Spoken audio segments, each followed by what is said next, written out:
Frères et sœurs, chers amis, mesdames et messieurs, bonjour. Comment allez-vous ce matin? Vous allez bien? Vous avez bien dormi hier soir? Alléluia. Est-ce que le Seigneur poursuit son œuvre en vous? Oui? Amen, amen, amen. Nous disons donc merci au Seigneur pour cette semaine qu'il nous a donnée. Et merci de m'avoir donné ce privilège d'être avec vous durant cette semaine. Et je suis très content d'être là, n'est-ce pas? Comme je l'ai dit samedi dernier, je suis à la maison ici. Et merci pour votre amour et merci pour votre accueil également.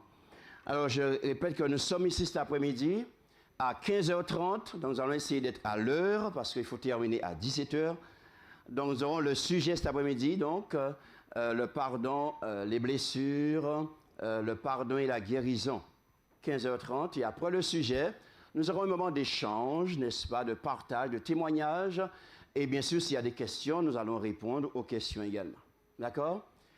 Et nous allons nous retrouver donc demain soir aussi nombreux, bien sûr, pour terminer donc ce séminaire ici à Chauvel. Le dernier sujet demain soir, nous allons parler de guérison totale à la gloire de Dieu. Amen. Donc faites des plans pour être là vraiment demain soir et nous allons donc mettre fin à notre séminaire. Et samedi prochain donc, je serai à l'église de Baillargeon avec l'église de Pointe-Noire, les deux, et je vais commencer une campagne de 2 semaines. Et nous allons parler de blessures et de l'évangile éternel, de miracles à la gloire de Dieu. Amen. Donc pensez à moi dans vos prières, n'est-ce pas? Et que Dieu puisse m'aider à passer ces 2 semaines là-bas, dans l'amour, dans la joie, n'est-ce pas? Amen. Ok, que Dieu soit béni donc. Nous allons donc ce matin voir notre sujet plutôt, concernant notre séminaire, donc, frères et sœurs, sur les blessures. Et le sujet de ce matin, le miracle de la guérison intérieure. Alléluia. Oh, que le Seigneur nous garde ce matin, frères et sœurs, parce que nous avons besoin de guérison. Amen. L'Église, le peuple de Dieu a besoin de guérison. Le moment est venu pour être guéri par la grâce de Dieu, frères et sœurs. Alors que le Seigneur nous garde. Alors, juste une réflexion pour ouvrir ce sujet ce matin. Posez-vous la question, pourquoi, parfois, mon frère, tu agis de telle ou de telle manière? Agir ou réagir de telle ou telle manière? Vis-à-vis de ton conjoint, tes enfants, tes frères et sœurs chrétiens, tes amis, ton pasteur, pourquoi tu es timide, pourquoi tu es agressif, pourquoi tu es jaloux, etc., etc. Pourquoi? Alors la réponse est là ce matin. Dis-toi bien que si tu réagis, c'est qu'il y a une souffrance en toi. Et s'il y a donc souffrance en toi, c'est parce qu'il y a une blessure. Et frères et sœurs, c'est cette blessure que Dieu veut guérir pour l'éternité. Amen. Frères et sœurs, c'est important, voilà pourquoi je disais mercredi soir, que Dieu attaque le mal à la racine.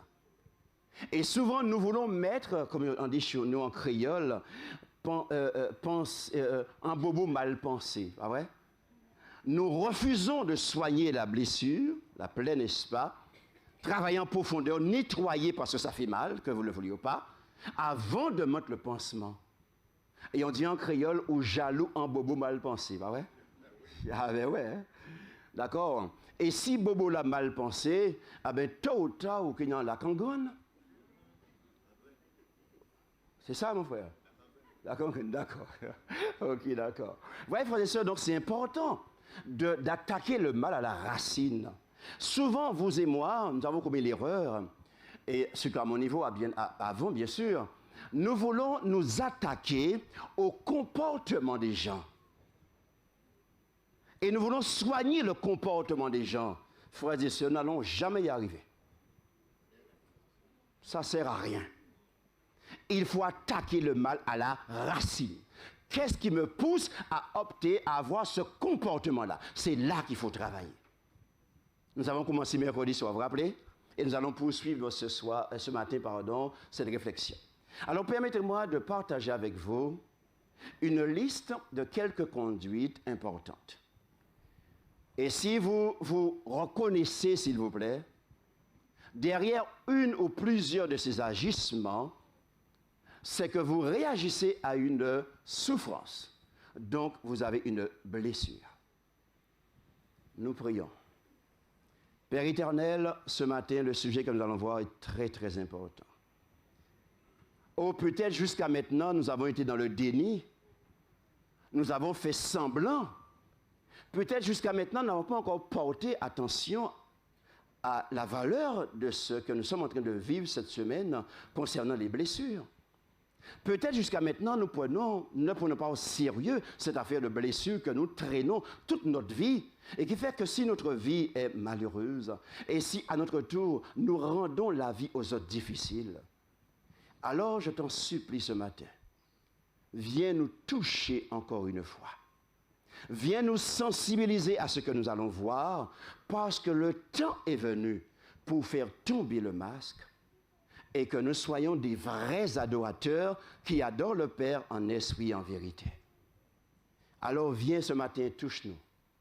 Je te le demande encore une fois, dans le nom de Jésus et pour ta gloire éternelle. Amen. Amen. Alors voyons, frères et sœurs, cette liste. Et alors que nous allons faire défiler cette liste, je vous invite à prier dans vos cœurs et demander au Saint-Esprit réellement d'œuvrer dans nos cœurs. Pour que nous puissions sortir ici, frères et sœurs, guéris par la grâce de Dieu. Que nous arrêtons de faire semblant dans le nom de Jésus. C'est très important ce que nous allons voir ce matin, parce que nous parlons de guérison. Ok, nous allons commencer donc. Maintenant, nous allons parler d'abord des attitudes vis-à-vis de moi-même. D'accord? Pour l'instant, pense à toi, mon frère. Toi et le Seigneur, d'accord? Concentre-toi sur ce que nous allons voir. Est-ce que tu t'ennuies de ta propre compagnie? Je veux que tu sois sincère avec toi-même. Ce n'est pas la peine de te mentir, hein, puisque on dit en créole, hein, couillonner médecin, maladie pas cas. Alors couillonner le Seigneur, c'est la même chose. Est-ce que tu t'ennuies, quoi? Tu ne t'aimes pas toi-même. Tu es fatigué de toi, quoi. Et puis tu es là, que tu survis, quoi. Tu essaies de tenir. Mais en fait, vous fatiguez vers, quoi. Mais si toi-même tu t'ennuies, n'est-ce pas, de toi-même, de ta personne, de ta vie, mais écoute, pense aux autres. Deuxième chose, est-ce que tu as pitié de toi-même? J'ai pitié de moi. Je me fais de la peine. Je n'aime pas ce que je suis. Je me déteste, je me hais. Je me fais pitié. D'ailleurs, qu'est-ce que je fais là, sur cette terre? Qu'est-ce que je fais même dans l'église ce matin? Ou qu'est-ce que je fais connecté sur YouTube? Troisièmement, haine de moi-même. Est-ce que tu as de la haine contre toi-même? Est-ce que tu te hais? Tu es ce que tu es devenu. Tu es ce que tu étais dans le passé. Tu es ton comportement. Tu es la manière dont tu fais les choses. Est-ce que tu as de la haine contre toi-même? Ensuite, des pensées suicidaires. Est-ce que tu as des pensées suicidaires? Tu sais, parfois, tu ne le dis pas, franchement. Mais la vie que tu mènes est une vie suicidaire. Tu ne veux pas passer à l'acte pour te tuer, mais tu te laisses mourir au fur et à mesure. C'est une forme de suicide. Parce que tu ne vis pas. Tu n'es pas heureux, tu n'es pas épanoui. Tu es fatigué avec toi-même, avec tout. Ton épouse, ton époux, tes enfants, ton travail, l'église. C'est une forme de suicide également. Oh. Le Seigneur nous aide ce matin. Est-ce que tu es désespéré ce matin? Frère, dis-moi, c'est important les questions que je te pose parce que nous parlons de guérison. Est-ce que tu es désespéré? Tu n'as plus d'espoir dans la vie, plus d'espoir en Dieu, en l'Évangile, en l'Église, en personne. Et tu es sur terre car vous le faites. Tu es là, mais tu n'as pas envie de vivre. Tu ne penses pas à demain. Tu ne prends pas soin de ton corps. Parce que tu es tellement en souffrance, tu te dis, bon, ça ne vaut pas la peine, quoi. Quelle vie que tu es en train de mener ce matin, alors que tu es à l'église, et toi qui es connecté sur YouTube? Est-ce que tu es en train de vivre sur le poids de la culpabilité? Est-ce qu'il y a un péché que tu as commis depuis ton enfance, ta jeunesse, ta vie d'adulte, et que tu as du mal à accepter? Tu as du mal à croire que Dieu ne t'a pas pardonné par rapport à ce péché. Est-ce qu'il y a un mal qui te ronge ce matin? Dis-moi ce que tu vis ce matin, mon frère, ma soeur. Dis-le dans ton cœur. Le Seigneur Jésus est présent près de toi. Il entend. Quel mal, quel péché qui te ronge et qui t'empêche de vivre et de t'épanouir. Est-ce que tu es angoissé ce matin? On parle d'angoisse, on parle de stress. Vous savez, tout ça t'emmène à la dépression. Et ensuite, la dépression t'emmène au suicide. C'est important que je te pose la question. Est-ce que tu es dans l'apathie? C'est-à-dire, tu es là, tu n'as pas de goût pour rien, tu n'as pas envie de faire quoi que ce soit. Tu n'as pas d'amour dans ce que tu fais. Est-ce que c'est ta situation ce matin? Autodépréciation, image négative de toi-même. Quelle image que tu as de toi-même? S'il faut te décrire, comment tu vas te décrire ce matin? Qu'est-ce que tu représentes sur cette terre pour les autres, pour Dieu? Est-ce que tu connais ce que tu vaux? Est-ce que tu connais tes points forts, tes points faibles? Dis-moi ce matin, qu'est-ce que tu ressens? Sentiment d'échec? Est-ce que tu as l'impression que ta vie est un échec? Est-ce que tu as l'impression que tout ce que tu fais est un échec? Est-ce que tu as l'impression que ton mariage est un échec? Ta vie spirituelle, tout ce que tu entreprends, c'est l'échec? J'aimerais que tu puisses réfléchir, mon frère. Est-ce que tu as un complexe d'infériorité? C'est-à-dire que tu es tellement nul que tu crois que les autres sont toujours meilleurs que toi, plus forts que toi, réussissent. Et moi, je suis rien, je ne vaux rien. Les autres sont toujours meilleurs, plus forts. Est-ce que c'est ce que tu vis ce matin, mon frère, ma soeur? Alors maintenant, je t'invite à te tourner vers l'autre. Maintenant, tourne-toi vers l'autre. Ton comportement, ton attitude vis-à-vis de l'autre. Est-ce que tu as un esprit critique par rapport à l'autre? Est-ce que tu es en train de critiquer constamment tout ce que tu vois?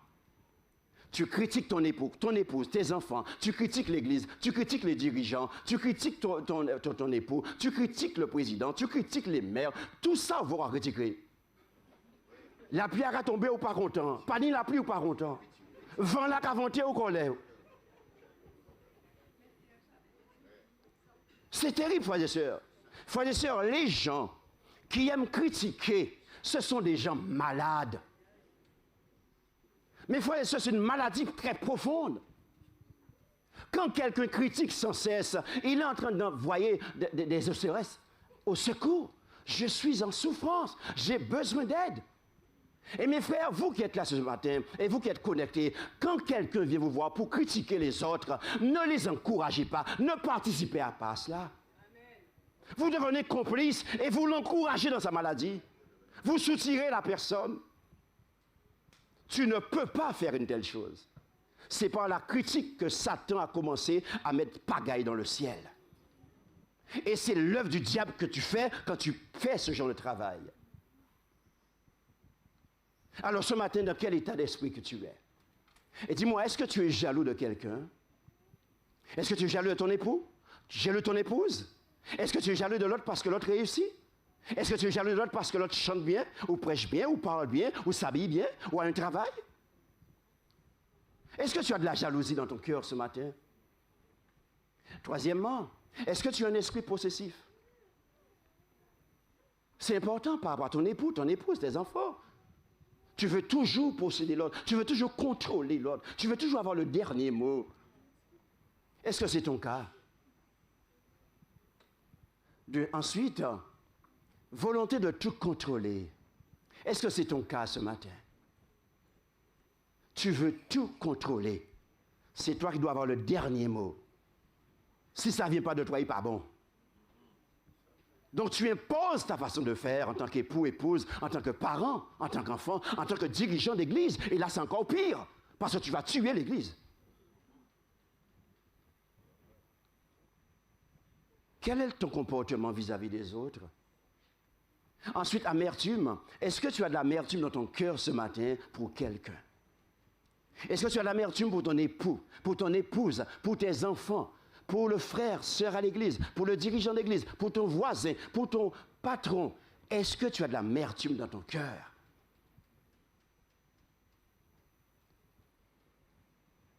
Ce matin, c'est important que tu puisses comprendre que peut-être que tu fais semblant d'être un bon chrétien, tu fais semblant de suivre un rituel, alors qu'en réalité, tu n'es pas dedans. Et ce matin, Dieu veut faire un miracle, faire tomber le masque. Est-ce que tu as des ressentiments pour ton époux, ton épouse, pour tes frères et sœurs à l'église? Est-ce que tu as des ressentiments pour l'église, l'organisation de l'église, les pasteurs, le voisin? Qu'est-ce que tu ressens? Est-ce que tu as de l'amertume dans ton cœur? Qu'est-ce que tu ressens alors que tu es assis en adoration ce matin? Est-ce que tu as un complexe de supériorité? Est-ce que tu crois que tu es toujours supérieur aux autres? Tu fais toujours mieux que les autres? Tu parles mieux que les autres?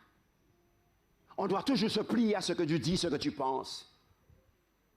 Nous sommes en train de voir, frères et sœurs, des choses qui nous disent que nous sommes malades, nous avons besoin de guérison. Hostilité. Est-ce qu'il y a de l'hostilité chez toi? Tu dois le savoir parce que je sais que l'Esprit te le dit maintenant. Est-ce que tu es orgueilleux ce matin? Est-ce qu'il y a l'orgueil en toi? Est-ce que tu as un esprit dominateur? Toujours vouloir dominer les autres? Est-ce que tu es quelqu'un de têtu? Ce sont des signes de blessure, frères et sœurs. Nous avançons toujours. Est-ce que tu es quelqu'un de rigide? Même Dieu n'est pas rigide. Mais il y a des gens qui sont rigides, des époux, ils ont carré, mred, marteau. C'est moi qui nomme ici, c'est moi qui contrôle. Quand on contrôle, à hack. Vous-même, vous ne pas contrôler. Puisque sinon, on ne peut pas faire ça. Oui, mais ça, c'est important, cela. Il y a des gens qui sont comme ça, ils sont durs, méchants, pas de tendresse, pas d'amour. Ce n'est pas normal, frères et sœurs, cela. Nous poursuivons, toujours vis-à-vis de l'autre. Est-ce que tu es incapable d'apprendre des autres? Est-ce que tu crois que tu es monsieur, je sais tout? Il y a des gens qui sont comme cela, hein, et qui disent, oui, ça fait 40 ans, 50 ans que je suis à l'église, je suis converti. Oh, c'est un grand mot, converti. Oui, tu peux être dans la religion sans être converti, attention. 40 ans, 50 ans, je suis à l'église. Quand on apprend de moi, on est tout le butin. L'orgueil aussi, pas vrai? Frères et sœurs, nous, à tout âge, nous apprenons des choses. La vie est une école, frères et sœurs. Moi, je continue à apprendre, et de tout le monde. Parce que j'ai besoin d'apprendre. On ne sait pas tout, on ne maîtrise pas tout. Ce n'est pas vrai. Il n'y a que Dieu qui a cette science infuse, pas vrai? Alléluia. Instabilité d'humeur. Oui, mon cher. Alors, il se peut que tu es bien là, nous sommes en groupe, on parle entre nous, on discute, et on est bien, on rigole, on passe un bon moment, et puis d'une seconde à l'autre, pourquoi tu es à l'envers? Lunatique. Et où j'ai colère, où j'ai boudé, où j'ai gonflé, où j'ai besoin de sauter ces mounes, où j'ai agiré les mounes. Waouh! Il y a une blessure qui s'est réveillée dans cette relation. Esprit de rivalité. Est-ce que tu es en rivalité avec quelqu'un? Je connais, frères et sœurs, des situations où des époux et des épouses mariés qui vivent ensemble sont en rivalité. C'est quand même terrible, ça. Il y a une deuxième plus salaire que l'autre, plus grosse maison, situation plus reconnue. Waouh, c'est triste ce que je vois, mes frères. Est-ce que tu es en rivalité dans l'église avec ton pasteur, avec ton ancien, avec un membre d'église? L'être humain aime toujours se comparer aux autres. Et toujours être en rivalité avec les gens, montrer que tu es meilleur, tu sais faire mieux que les autres. Est-ce que c'est ton cas ce matin, mon frère et ma soeur? Peur du contact physique. Est-ce que tu as peur du contact physique? Lorsqu'on te touche, waouh! Waouh, quelque chose se passe. Pardonnez-moi, il y a une blessure là. Et peut-être cette blessure depuis ton enfance, attention. Oh Seigneur. Peur de relations sexuelles avec ton conjoint. Alors vous savez pourquoi je dis souvent les couples que j'accompagne, frères et sœurs, ou même aux préparations mariage. Et je travaille en profondeur pour aider les gens avant de se marier, de faire attention à ce que vous allez faire. Ce n'est pas un jouet. Vous avez des blessures. Vous refusez de reconnaître vos blessures et de soigner votre blessure. Et vous allez vous marier avec l'idée que ça va passer. Ah ben il m'aime, il va m'aimer et ça va passer. Rien ne peut passer. Si Dieu ne fait pas un miracle dans ta vie, rien ne peut passer. Il y en a qui se sont mariés quand même. Et ça a marché les premiers mois, première année. Et après, la blessure est revenue et le mariage est en problème. Il n'y a plus, on ne touche plus, ne me touche pas. Il y a une blessure qui s'est réveillée. Mais il y a tellement de choses qui se passent dans le christianisme et dans nos églises que vous ignorez peut-être. Mais c'est terrible ce qui se passe. Vous ignorez peut-être les souffrances qu'il y a dans l'église, mes frères et sœurs. Mais il y en a en quantité. Peur du sexe opposé. Ah oui, ça existe aussi, mes frères. Waouh! Sentiment d'être rejeté, d'être abandonné. Rébellion contre toute autorité. Il y a des gens qui sont comme ça aujourd'hui. Contre l'autorité, contre les lois de l'Église. Il y a des gens qui sont contre les principes de l'Église. Ça les gêne. Ça les contrarie. Ils voulaient faire ça, ils voulaient en l'Église à l'Éternel. C'est un monde qui est terrible. Hein? Alors ils se marient, mais ils ne respectent pas les lois du mariage. Ils se marient et on voulait vivre comme un célibataire dans le mariage. Maintenant, on reste célibataire plutôt, frère. Il y en a qui ne respectent pas la loi de l'autorité. Les gens ne respectent plus laisser céder le passage, ne respectent plus le feu rouge, ne respectent plus de stop. Et si tu oses les regarder, oh là, ça arrive, ouais. Et cet esprit de rébellion est dans même les chrétiens, notamment, qui sont en rébellion contre toutes les autorités, y compris Dieu. Mais ça, c'est terrible, cela. Parce que Satan va vraiment contaminer de plus en plus l'humanité de cet esprit de rébellion. Oh, ce sera terrible. Agressivité. Est-ce que tu es agressif? Quelqu'un vient te parler, ton époux, ton épouse, te parler gentiment, tranquillement, et j'ai envie de rire. Tu envoies la personne promener, tu réponds n'importe comment. Et puis il y a des gens qui me disent, mais oui, alors, ça a dit, on dit, là il pend sec. Mais en disant ça, tu es mal élevé. Tu n'as pas reçu l'éducation du ciel. Tu n'as pas reçu l'éducation du ciel, les fruits de l'esprit. Il y a une manière de faire les choses, il y a une manière de parler aux gens. Et c'est à cause des blessures que tu parles n'importe comment aux gens d'ailleurs. Hein. Attention. Tu es agressif dans ton comportement, ta façon de parler, de répondre. Tu fais du mal aux gens. Quand tu agresses ton épouse constamment par des paroles humiliantes, c'est normal que l'amour disparaisse. Puisque d'ailleurs, toi-même, tu n'as plus d'amour. Parce que si tu avais d'amour, tu ne comportes pas ça. Mais frère, ce matin, nous sommes là pour réfléchir, parce que c'est important. Est-ce que tu es timide? Pourquoi tu es timide? Qu'est-ce qui te bloque? Qui t'empêche de t'exprimer et d'exprimer le talent que Dieu t'a donné? Dieu t'a donné un don. Qu'est-ce qui t'empêche d'exprimer ton don? Frères et sœurs, nous avons tous besoin d'être guéris d'une manière ou d'une autre. Alors, si le Saint-Esprit ce midi te révèle des traumatismes même insignifiants, laisse Jésus faire le miracle pour toi, s'il te plaît. Peut-être ça fait une semaine, jusqu'à aujourd'hui, tu résistes à Dieu. Vous savez, je m'appelle, je fais ce séminaire dans une église, et une dame vient de me voir le mardi soir pour me dire, c'est vrai, j'écoute le séminaire, mais je ne sais pas, je ne ressens rien pour l'instant, je ne sais pas. J'ai envie de comprendre. J'ai dit, non, t'occupe pas, continue de prier. Reste en relation avec le Seigneur. Et elle est venue le mercredi soir, et le mercredi soir, alors que je parle, je la vois assise en train de pleurer. Et elle m'a dit, la nuit a été difficile pour elle. Parce que c'est à ce moment-là que Dieu a décidé de lui parler. Au moment opportun, Dieu va se révéler à chacun d'entre nous. Parce que d'une manière ou d'une autre, il faut que Dieu te parle. Frères et sœurs, Jésus veut nous guérir, il faut bien comprendre cela, et Satan, qu'est-ce qu'il veut? Nous détruire. Et ça, il faut bien comprendre cela. Et il va utiliser les blessures pour nous détruire et détruire les autres. Dans Jean 10, verset 10, le voleur ne vient que pour dérober, voler, égorger et détruire. Le voleur, c'est qui? Nous savons c'est Satan. Le mot dérober signifie ici voler. Qu'est-ce qu'il veut voler? Ta santé. Tout ce que tu as, comme Job.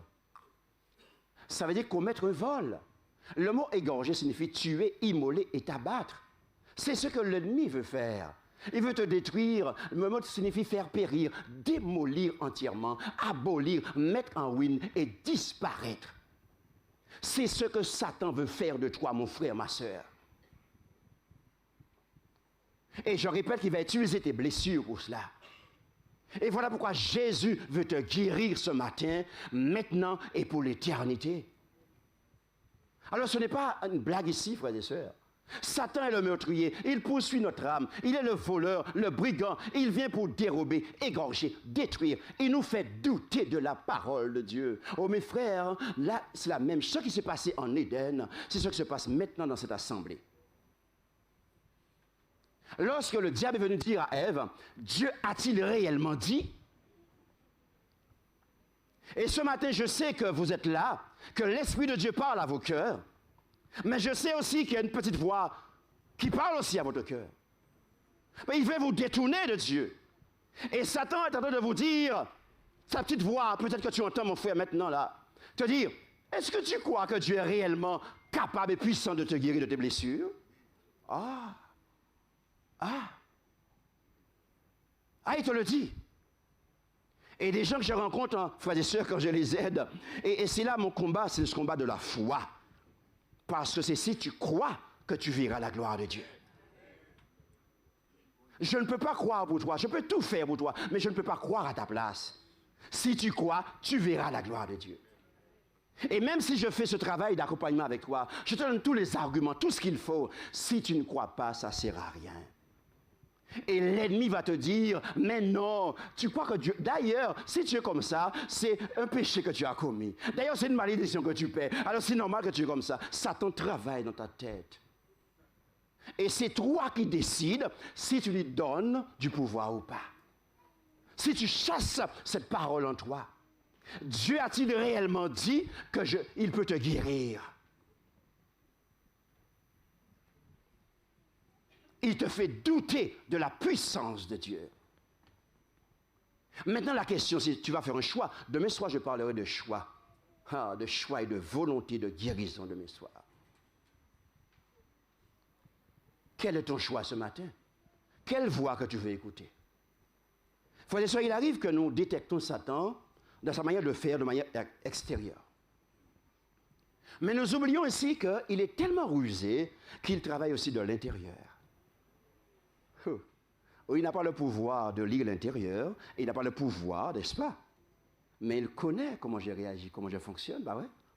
Il sait ce qui est dû, c'est dû à quoi? Frères et sœurs, écoutez-moi bien. Nous oublions qu'il peut trouver un accès au travers des situations, suivez-moi bien, non élucidées de notre vie. Oh là là! Tu vois pourquoi nous sommes, depuis une semaine, je parle avec autant d'insistance, frères et sœurs. Il est important de bien comprendre de quoi nous parlons.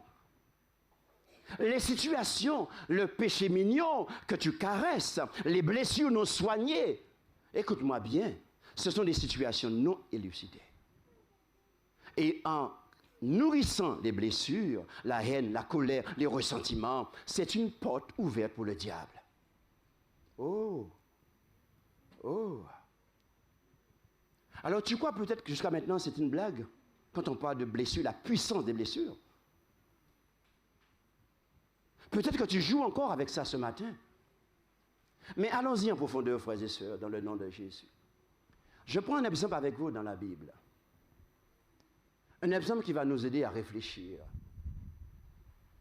Parce que nous avons besoin de réfléchir et de comprendre ce qui se passe. Nous sommes dans le livre d'Amos. Alors, je ne sais pas pourquoi ma télécommande déconne encore ce matin. D'accord, c'est bon. Amos 5, verset 19. Comme pour un homme qui fuit devant un lion et tombe sur un os. Oh, est-ce normal? Écoutez, si vous voyez un lion, vous allez faire quoi? Vous allez fuir, oui ou non? Ah ben oui, comme on dit chez nous en créole, ou quoi aller en quatrième, et ou quoi foncer, bah ouais. Ou quoi porter mon œuvre. Parce que si tu restes là, tu seras mangé, oui ou non? D'accord. Ben donc, quand tu, comme on dit chez nous, aller en quatrième voie, accélérer, et devant toi, encore un ours, qu'est-ce que tu fais? Ou quoi repousser au troisième? Oui ou non? Et tu accélères pour essayer de te sauver.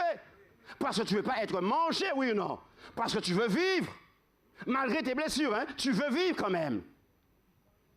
Mais suivez-moi. Le reste du verset dit ceci. Il entre à la maison, appuie la main au mur, il se fait mordre par un serpent et il meurt. J'aime la Bible parce que c'est un livre magnifique. Vous voyez, frères et sœurs, nous parlons de blessures. J'insiste ce matin parce que je souhaite la guérison des enfants de Dieu. C'est mon vœu le plus cher, frères et sœurs, que nous soyons guéris et que nous puissions vivre comme des chrétiens authentiques et vrais. Voilà le problème, frères et sœurs, de cet homme. Et voilà notre problème, malheureusement. Alors, si le serpent nous mord, c'est qu'il peut pénétrer par une faille. Qu'est-ce que le serpent faisait dans la maison? Qui Jean y fait entrer? Parce que la maison est censée symboliser la sécurité. Donc la muraille ici, frères et sœurs, c'est une image de notre personnalité. Et les failles, frères et sœurs, les blessures. Alors pourquoi j'insiste autant ce matin? C'est important, frères et sœurs. Parce que nous devons savoir ce qui se passe dans nos vies. L'ennemi va tout faire pour empêcher que se reconstruisent les brèches de notre personnalité. Il veut qu'on laisse des failles pour qu'il entre. Je répète, faille égale blessure. Et frères et sœurs, c'est important ce que nous sommes en train de voir là. Et j'aimerais que l'Esprit de Dieu te révèle maintenant quelles sont les failles que tu as dans ta vie. Et qui fait, si tu n'es pas guéri encore de tes blessures, si tu traînes encore ces blessures, révèle-moi les failles, Seigneur. Le psaume 139, verset 23, sonde-moi, ô Dieu. Mes frères, c'est notre demande ce matin. Sonde-moi, ô Dieu, connais mon cœur. Éprouve-moi et connais mes pensées, frères et sœurs. C'est ce travail qu'on doit demander à Dieu de faire maintenant, alors que nous sommes en adoration. Et c'est important parce que le mot sonder ici, shakar en hébreu, signifie examiner mon cœur. Vérifier les coins et les recoins de mon être. Explorer ma vie dans toute sa splendeur. Chercher et rechercher, frères et sœurs. C'est important ce que nous sommes en train de voir. Et le mot éprouve, bakam signifie examiner, scruter. Je donne à Dieu la permission de faire ce travail en moi alors que je suis assis là en adoration. Mon frère, si tu ne laisses pas Dieu faire ce travail, il ne peut pas le faire. Il n'y a pas de violence chez Dieu. Il ne peut pas entrer chez toi par violence. On verra ça demain soir. Tu dois lui donner la permission de faire ce travail. Donc tu dois décider maintenant de dire à Dieu, ouvre mon cœur, Seigneur. Oui, il y a des failles. Je suis malheureux, je suis triste. Ma vie est compliquée. Je rends la vie de mon époux compliquée, de mon épouse compliquée, de mes enfants, de mes parents, de mes frères et sœurs, des dirigeants. Oui, je suis quelque part embarrassé avec moi-même. Parce qu'il y a des failles. Et ce monsieur est entré et il bouleverse ma vie. Dieu doit refaire les choses, frères et sœurs. Dieu doit reboucher tout ça, pas vrai? Mes frères, pour que Dieu puisse nous reconstruire, il faut qu'il nous nettoie d'abord. Je l'ai dit souvent, Dieu n'est pas un jobber, hein? Il est un spécialiste. Avant de boucher la faille, il faut te nettoyer. Sinon, tu ne vas jamais être guéri de tes blessures. Dieu connaît ce qui est profond et caché. Il sait tout de moi. Dieu n'ignore pas les lésions dissimulées en nous et que nous ne sommes pas toujours capables de voir. Là, on parle de cet aspect d'inconscient, pas vrai? Mais vous savez, frères et sœurs, je répète mon texte favori, Jérémie 33, 3. Invoque-moi, je te répondrai. Je vais te révéler des choses cachées, des choses secrètes que tu ne connais pas. Je veux te guérir. Donc je veux ramener à ton esprit les blessures du passé qui t'empêchent de vivre heureux. Je veux que tu puisses les reconnaître, les confesser, et ensuite je veux te guérir. Alléluia. Je veux que tu sois vrai, je veux que tu arrêtes de faire semblant. Donc quand nous demandons à Dieu de sonder notre cœur, il révélera les zones d'ombre de notre passé. Il les mettra en lumière au moment opportun. Dieu veut nous guérir. Il y a des gens qui ont suivi mes séminaires et 3 mois, 1 an après, ils ont vu le résultat. Chacun est libre après. Ça dépend de ma foi. Ça dépend de ce que Dieu veut m'enseigner aussi à travers ce que je vis. Parce qu'il y a une leçon à apprendre. C'est pour ça que j'aime beaucoup la pédagogie de Dieu. Mes frères et sœurs, les blessures qu'il y a dans mon cœur, dans mes pensées, ce sont des tueurs de vie. Voilà pourquoi j'insiste autant, frères et sœurs. Il ne faut pas jouer avec ça dans le nom de Jésus. Ça va te tuer à petit feu. Et crois-moi, tu vas mourir. Hein? Si tu ne laisses pas Jésus te guérir. Oh Seigneur, aie pitié de nous. Alors maintenant, voyons, nous allons vers la fin, les 4 étapes qui nous aident, n'est-ce pas, à aller vers la guérison. Les 4 étapes. C'est important, ces 4 étapes. Vous savez, la guérison est un processus. Nous sommes d'accord? Si tu as été coupé en faisant la cuisine, ça va saigner, n'est-ce pas? Mais après même 10-15 minutes, c'est fini. L'après-midi, ça va mieux. Le lendemain, après 2-3 jours, c'est fini, bah ouais. D'accord. Mais si tu as été opéré, ce n'est pas la même chose. Ça va prendre plus de temps. Si tu as eu la jambe cassée, ça va prendre encore plus de temps, rééducation, tout ce qu'il faut. Donc ça dépend de la blessure, la profondeur de la blessure, le degré de la blessure. Donc, il y a un processus à suivre. Et c'est ce que Dieu fait aussi avec nous. Parce que dans chaque étape de ce processus, frères et sœurs, Dieu veut m'enseigner quelque chose. Il y a une leçon à tirer. Et ce qu'il veut, c'est que je puisse retrouver la bonne santé, frères et sœurs. Parce que j'ai été créé pour être en bonne santé. Alléluia. Alors, nous y allons, frères et sœurs. Les 4 étapes de la guérison. Première étape, donc, nous devons faire face à nos blessures. Et ça, c'est important, frères et sœurs, pour moi ce matin, cette étape. Très important. Faire face à nos blessures. Ne soyons pas comme ceux qui fuient et qui projettent toute leur responsabilité de leurs blessures sur les autres. Frères et sœurs, c'est trop facile. Et je comprends que nous avons été sans Éden. Hein. Ce n'est pas moi, c'est la femme que tu as mis à mes côtés. La femme a dit, ce n'est pas moi, c'est le serpent que tu as mis là.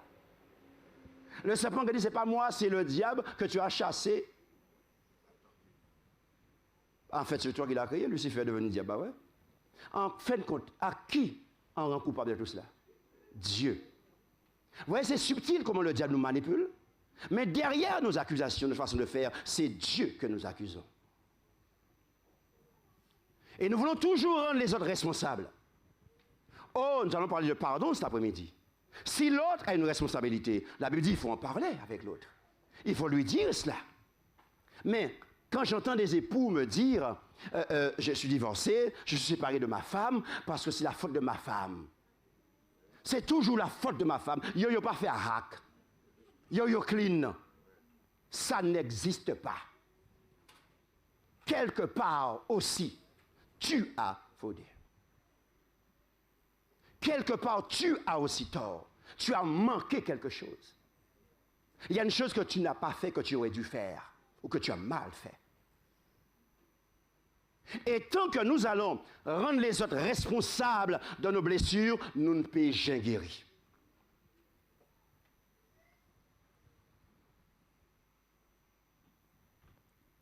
Frères et sœurs, c'est important. Affronter la réalité, c'est décider. Demain soir, j'en parlerai. C'est la première marche de la guérison. Maintenant, je veux être guéri. Ah. Il n'y a que toi qui peux faire cette déclaration. Moi, je veux que tu sois guéri. Mais tu dois décider de confesser de ta bouche que tu veux être guéri.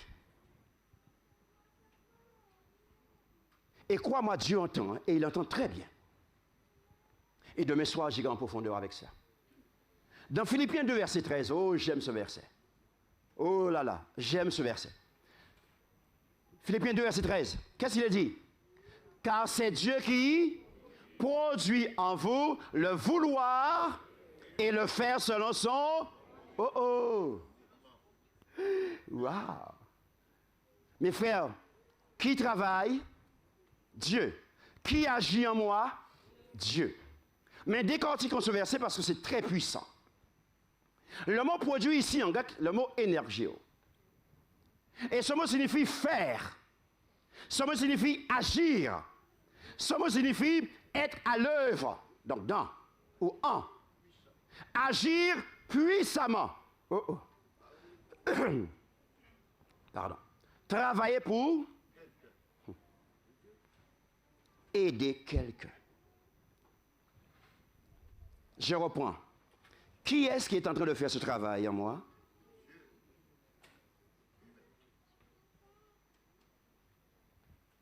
Remarquez bien ce qui se passe ici. Dieu est à l'œuvre.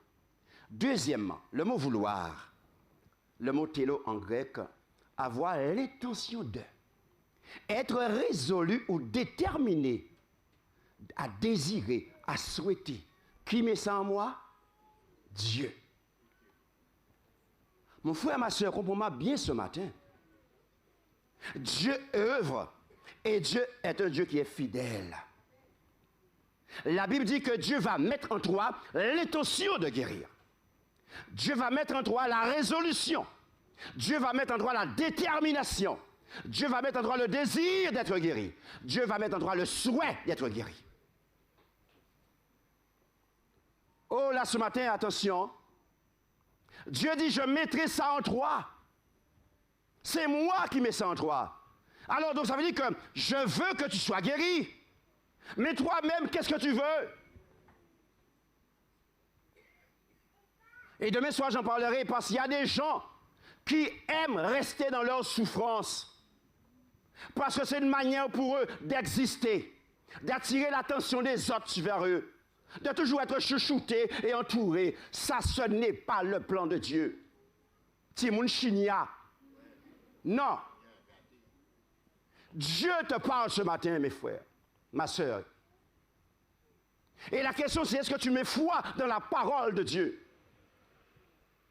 C'est moi qui travaille en toi, dit Dieu. Laisse-moi faire mon œuvre. Le deuxième mot, le faire, énergéo, signifie afficher son activité, montrer son efficacité, s'il vous plaît. Qui fait ça en moi? Alors écoutez-moi bien. Dieu, il est tout puissant ou pas? Aïe, aïe, aïe. Ah, merci beaucoup. Il n'y a pas de souci, merci beaucoup. Alors mes frères, Dieu, il est tout puissant ou pas? Quand Dieu dit, je mettrai en toi mes activités, n'est-ce pas, mon efficacité, tu crois que c'est une blague ça? Je mettrai en toi mon énergie, cette énergie que Dieu a utilisée pour créer toutes choses. Cette énergie que Dieu a mis en feu dans le Fils, et le Fils parlait, les gens étaient guéris. Oh, ce matin, nous sommes au pied du mur. Parce que mes frères et sœurs, plus ça va, je suis désolé de le dire, mais je crois qu'il n'y a pas de foi chez les chrétiens aujourd'hui. Ou pas suffisamment, c'est certain. J'ai l'impression qu'on ne croit plus en Dieu. Que nous sommes des êtres religieux, tout simplement, quoi. Frères et sœurs, c'est Dieu qui parle. Dieu dit, je vais agir. Je sais que les blessures te rongent. Je sais que les blessures te mettent en problème. Je sais ce que tu vis. Je connais ton enfer. Voilà qu'est-ce que j'ai mis sur pied pour te guérir. Et remarquez ce que Dieu dit à la fin du verset. Mon plaisir. Le mot plaisir signifie délice. Alléluia. Satisfaction. Amen, amen, amen. Non, qui j'ai trouvé? Tu m'as dit moi-même. Mes frères, ce n'est pas de la blague, mes frères. Donc tu vois, que Dieu te propose ce programme. Dieu te dit, je peux faire ça pour toi. Je veux le faire. Laisse-moi le faire. Laisse-moi poser ma main sur toi. Laisse-moi développer en toi ma puissance, mes capacités. Laisse-moi travailler en toi. Laisse-moi te guérir. Et quand tu seras guéri, alors tu feras mon plaisir et mes délices. Amen, amen. Oh là là, mes frères, voilà l'évangile. Ça, c'est l'évangile, frères et sœurs. Ça, c'est la puissance de l'évangile, parole de Dieu.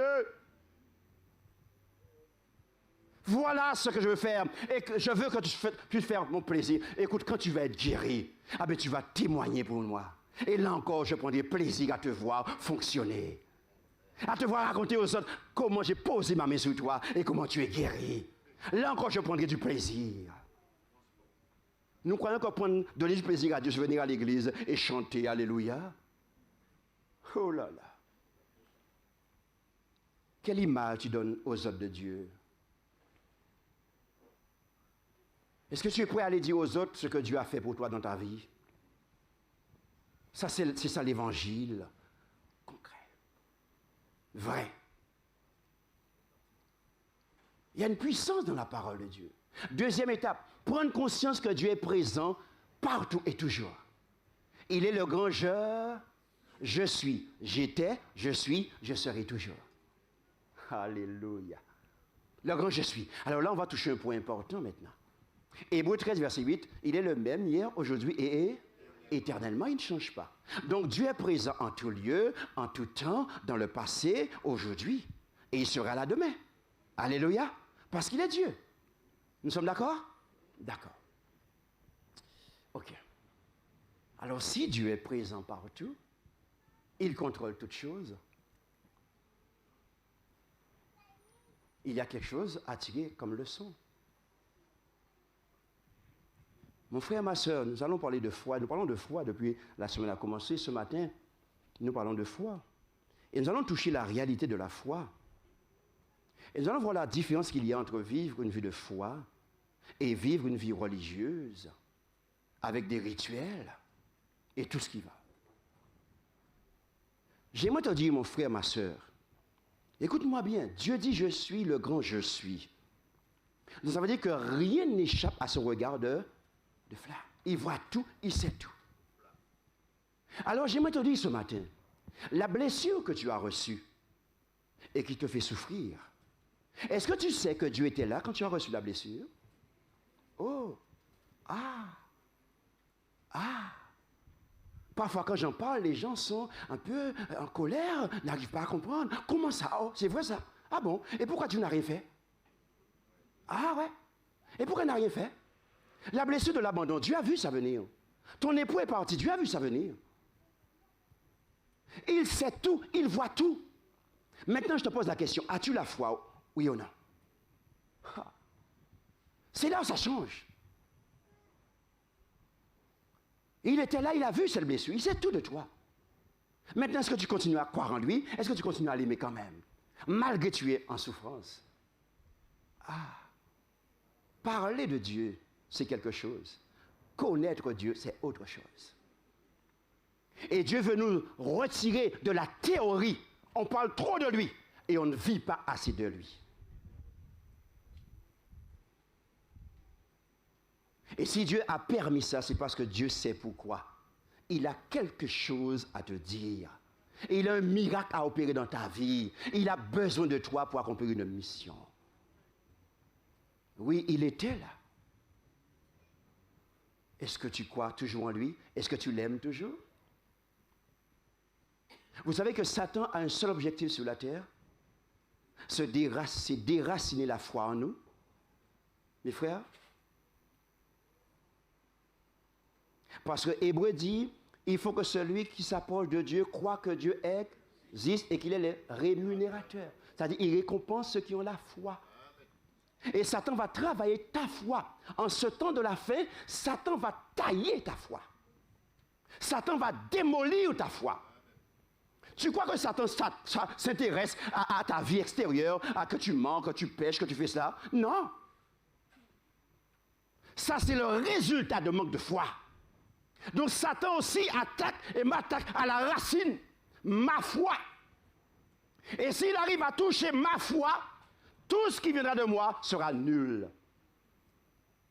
Ces blessures, méchanceté, comportement ignoble. Parce qu'il a touché l'essentiel. Et Jésus l'a bien dit, hein, le Fils de l'homme, quand il viendra, trouvera-t-il de la foi sur la terre? Et souvent, ce qui arrive, c'est que tu donnes plus d'importance à ton passé, à tes blessures, qu'à la parole de Dieu et qu'à Dieu lui-même. Tu sais que tu es fait de ce que tu crois? J'aimerais te le dire. Tu es fait de ce que tu crois. Si tu crois que tes blessures, que Satan est plus puissant que Dieu, alors tu seras toujours nul et malade. Si tu crois que Dieu est tout puissant, plus puissant que Satan, plus puissant que tes blessures, alors tu seras guéri. Et tu vas vivre comme quelqu'un de guéri. Le mental sera primordial en ce temps de la fin. Et je travaille beaucoup avec les chrétiens sur le mental. C'est ce qu'on aura besoin à la fin des temps. Ça a été le succès de Jésus-Christ, le Fils de Dieu. Le mental. Même si le corps est bousillé, le mental reste intact. Oh là là. Oh mes frères, ce n'est pas le sujet d'aujourd'hui, peut-être une autre fois, on va en parler. Troisième étape, c'est le pardon. Et le pardon, frères et sœurs, nous allons parler plus amplement cet après-midi. D'abord, se pardonner à soi-même,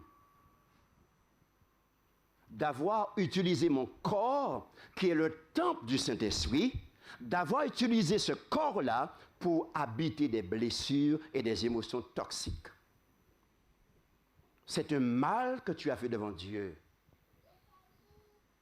Tu dois demander pardon à Dieu et te pardonner également à toi d'avoir fait cela, car tu n'as pas le droit de faire cela. Il y a beaucoup de chrétiens qui ne se pardonnent pas, qui ne croient pas au pardon de Dieu. Et quand je parle avec eux, il y a toujours Dieu a dit, mais. Et puis ça continue, hein? Dieu a dit ça, mais. Oui, Dieu m'a pardonné, tu crois, mais. Mais là, c'est un trop, mais c'est cabrit. Laissez ma cabrit là. Toi dis Amen, Alléluia, gloire à Dieu, je suis guéri. Alléluia. Mes frères, Dieu nous appelle ce matin. Pardonnez aussi aux autres ce qu'ils ont fait. Et on verra cet après-midi comment faire. Et enfin, la quatrième étape, c'est la cicatrisation. N'est-ce pas? Vous avez été déjà blessé, moi aussi je suis déjà passé par là, n'est-ce pas? Et il y a ce qu'on appelle la cicatrisation. Et j'aime raconter mon histoire pour un peu aider les gens et expliquer un petit peu de quoi nous parlons. Vous savez, un dimanche matin, j'ai été coupé de la canne avec un ami, mais c'était pour sa maman au Lamentin. Et c'était tranquille, il faisait beau, on a commencé à travailler, nous avons coupé canne. Vous savez, j'ai grandi dedans et mon père était cultivateur. Donc il n'y a pas de souci. Et on a commencé, à un moment donné, je n'ai pas compris, je vois, oh, je me suis coupé. Ah bon?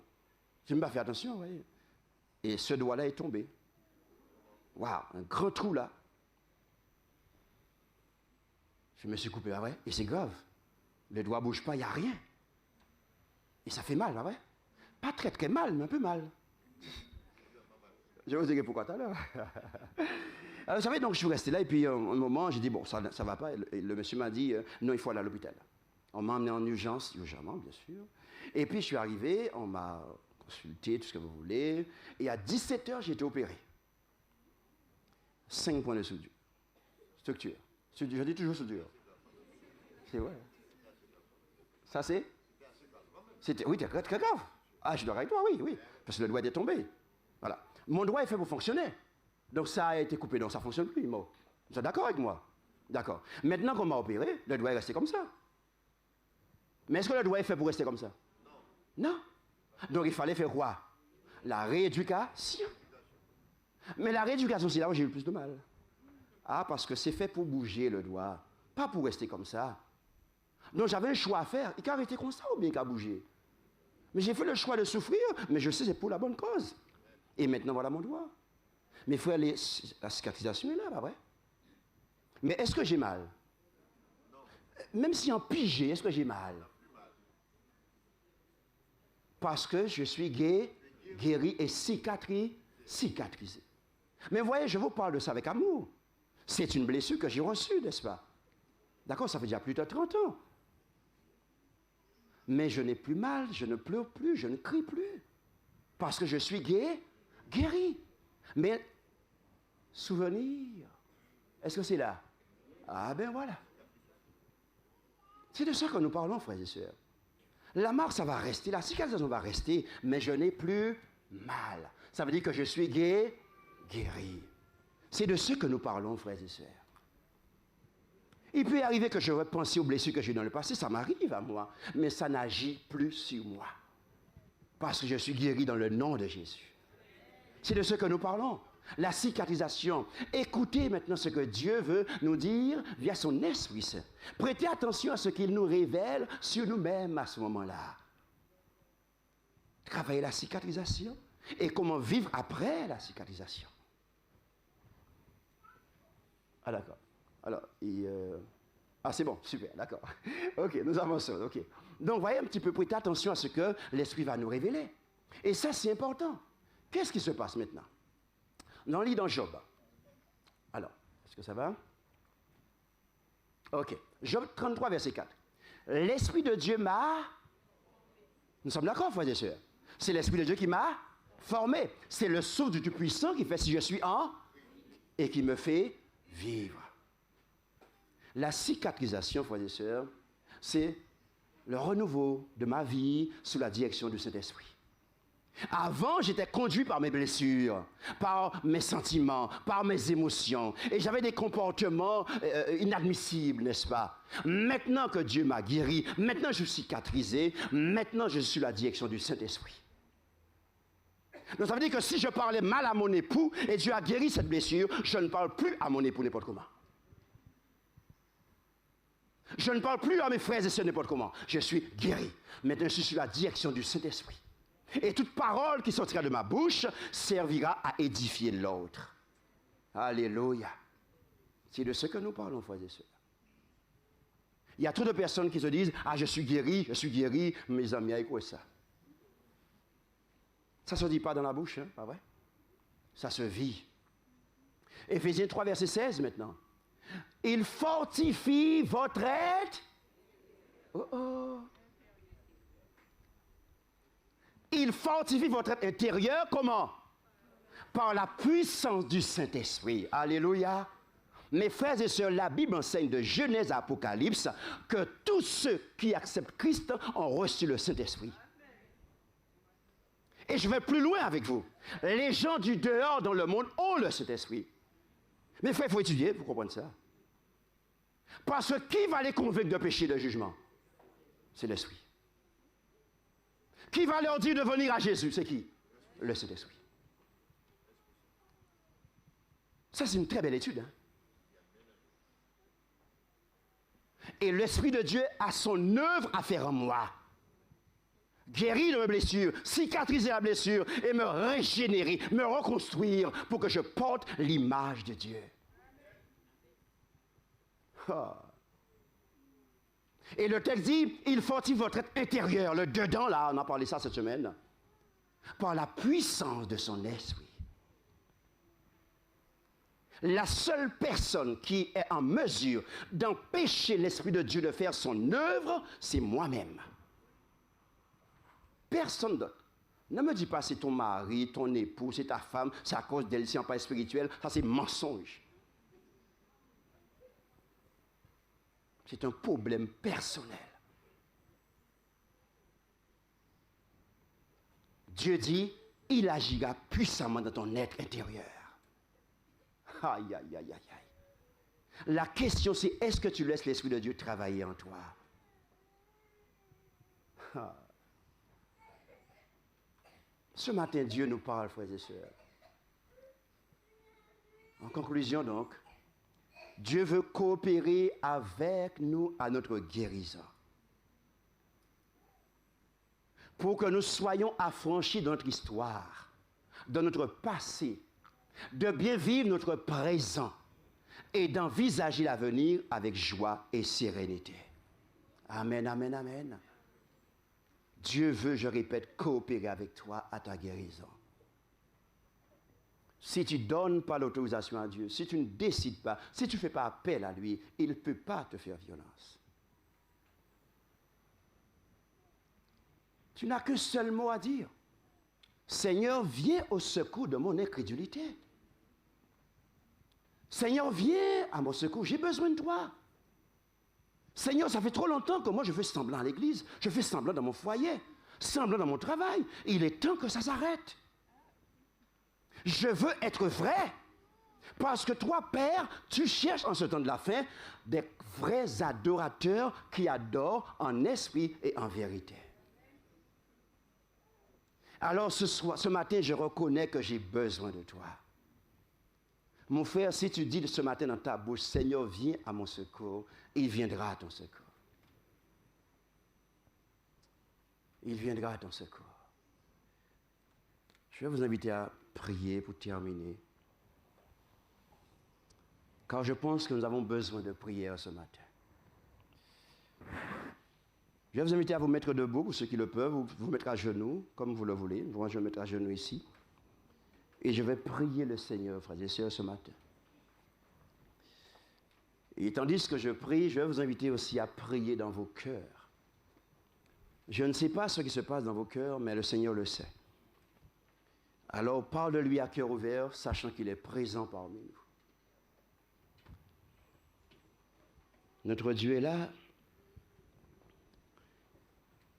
Il est le même hier, aujourd'hui, éternellement. Ce qu'il a fait dans le passé, il peut le faire encore aujourd'hui. Alors prions, frères et sœurs, et faisons acte de foi. Notre Père, notre Dieu, nous sommes très, très heureux d'être devant ta face bénie. Parce que c'est dans le nom de Jésus que nous avons ce privilège de nous présenter devant ta face bénie. Tu nous gardes dans ta paix. Tu nous protèges, tu nous fortifies. Et d'ailleurs, c'est ce que tu fais depuis que nous sommes ici, à l'école du sabbat. Notre Père, notre Dieu, nous faisons appel à toi parce que nous savons de quoi tu es capable. Depuis que le monde est monde, tu as déjà fait tes preuves. Tu as déjà démontré de quoi tu es capable, Père. Jusqu'à aujourd'hui, rien ne te résiste. Et tout ce que tu as fait dans le passé, justement, doit servir à nous aujourd'hui pour nous aider à mettre foi dans ta parole, dans tes promesses.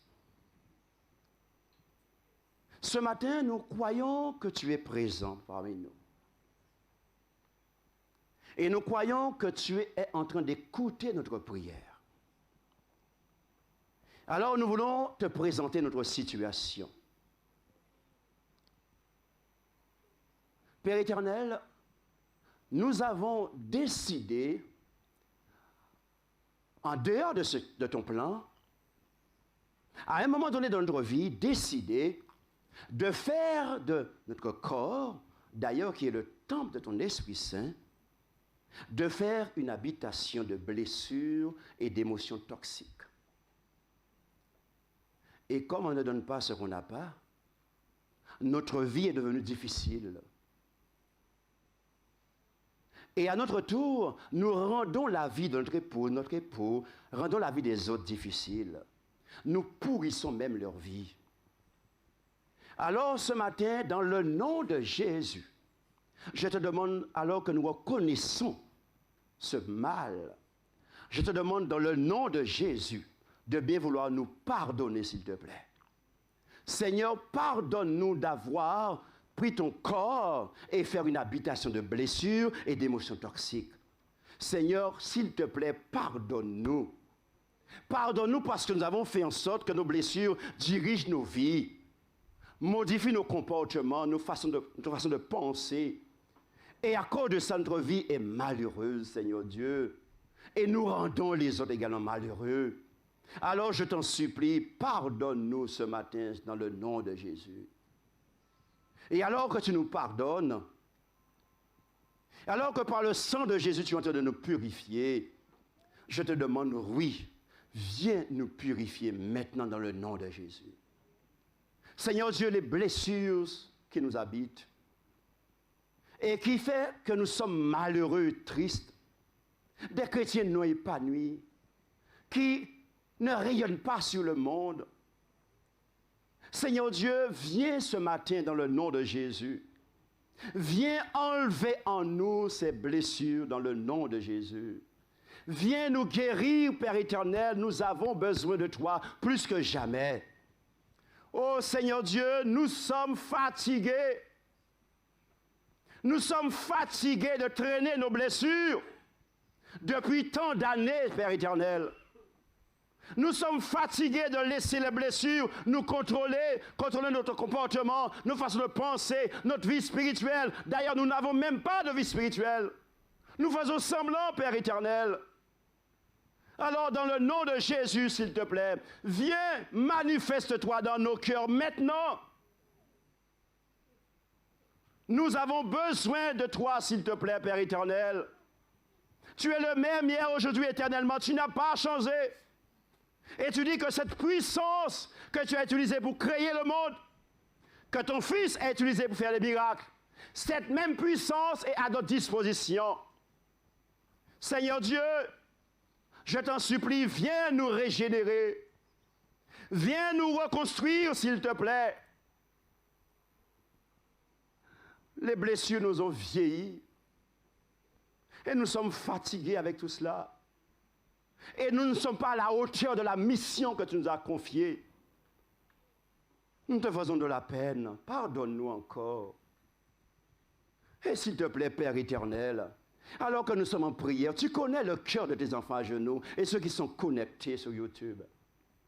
Oh, peut-être il y en a encore qui continuent à jouer avec toi, jouer avec ta parole, jouer avec ton Esprit Saint. Il y en a encore peut-être qui ne croient pas en ta toute-puissance parce que leur blessure a autorité sur eux. Oh, Père éternel, dans le nom de Jésus, viens briser cette autorité. Viens briser cette chaîne qui nous rend captifs et nous empêche d'être libres alors que c'est pour la liberté que tu nous as appelés. Viens briser ces chaînes, Père éternel. Viens prendre possession de chacun de tes enfants. Seigneur Dieu, oui, s'il te plaît, au nom de Jésus, donne-nous de t'ouvrir nos cœurs, s'il te plaît. Donne-nous de ne pas résister dans le nom de Jésus. Viens briser la résistance en nous, afin que nous puissions nous humilier sous ta main toute puissante et que nous puissions expérimenter la puissance de la guérison. Nous sommes fatigués d'être des théories qui parlent de toi, mais qui ne vivent rien de concret. Nous voulons prendre un nouveau départ avec toi ce matin. Nous voulons expérimenter de quoi tu es capable. Oh, ne pas en parler, mais vivre la chose et être un témoin pour toi, pour ceux qui nous entourent. Père éternel, tu connais le cœur de tous ceux qui sont dans cette salle. Tu connais leurs souffrances. Alors, je t'en supplie, tu es en train de frapper à leur cœur. Donne-leur la sagesse, l'intelligence pour ouvrir leur cœur et te dire d'entrer et de t'installer. Quand tu viens t'installer dans un cœur, alors ça va déménager. Parce que tu vas faire exploser ta toute-puissance, ta grâce, ta gloire. Et tu vas enlever tout ce qui n'est pas de toi. Viens faire ce miracle pour nous, s'il te plaît, dans le nom de Jésus. Viens nous bénir, s'il te plaît, ce matin. Et alors que nous allons nous relever de prière, je t'en supplie, comme Jacob l'a expérimenté, avant de nous le relever, je t'en supplie, bénis-nous, s'il te plaît. Donne-nous l'assurance que tu nous as bénis et que cette bénédiction continue à porter ses fruits en nous et que nous soyons à ton image. Seigneur, je t'en supplie, viens faire ce miracle dans nos vies et qu'à partir d'aujourd'hui, nous puissions avoir une autre vie et que tu puisses en prendre plaisir, que nous puissions faire tes délices dans le nom de Jésus. Père éternel, je remets chacun entre tes mains et je te demande de continuer ton œuvre dans nos cœurs et de faire de nous ce que tu as toujours voulu, des êtres à ta gloire, à ton image.